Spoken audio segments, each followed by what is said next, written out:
थोड़ा बहुत रखते थे। दीनदयाल जी अपना एक पैंट रखते थे, उसमें कई दिनों से उनमें पैसे रहते थे, तो उसमें एक कोई छोटा सिक्का भी था और इस तरह से रहते थे। हम भी जब छोटे थे तब भी उसमें कोई आज चारा नहीं छोटी है और पेशियो कोई नहीं हो तो पेशियो है एक विषय तो क्यों नहीं कोई फोटो खरो भी नहीं कोई विषय हो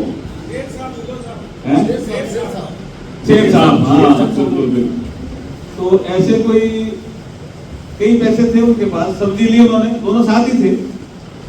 सब्जी ले ली, दीनदयाल जी ने पैसे दे दिए। घर आके दीनदयाल जी कपड़े अपने खुद ही धोते थे और मेरे ख्याल में महामंत्री संकट बन गए थे तब भी धोते थे, ये संस्कार उनका था।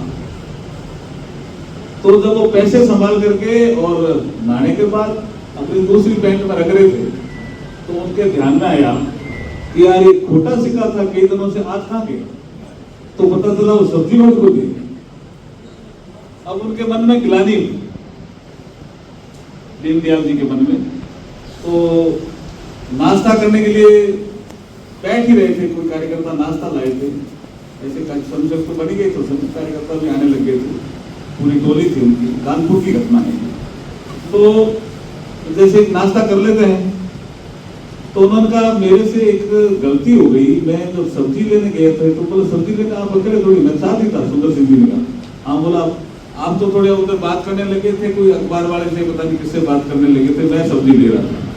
तो मैं सब्जी लेकर के मैंने क्या समझा कि पैसे दिए, पैसे उसने ले भी लिए। मेरे यहाँ चवन्नी थी कोई खोटी कई दिनों से, वो मेरे हाथ में आ गई और मैंने देख ली गलती हो गई, मुझे तो वापिस वो चवन्नी खोटी वाली मुझे वापिस लानी है और सही उसको पैसे देने जाना है। उन्होंने कहा नाश्ता करके चल लेते हैं। बोला नहीं, मुझे पहले जाना। ये बड़ी जेठालाल जी भाई साहब आइए, स्वागत है आपका भाई साहब।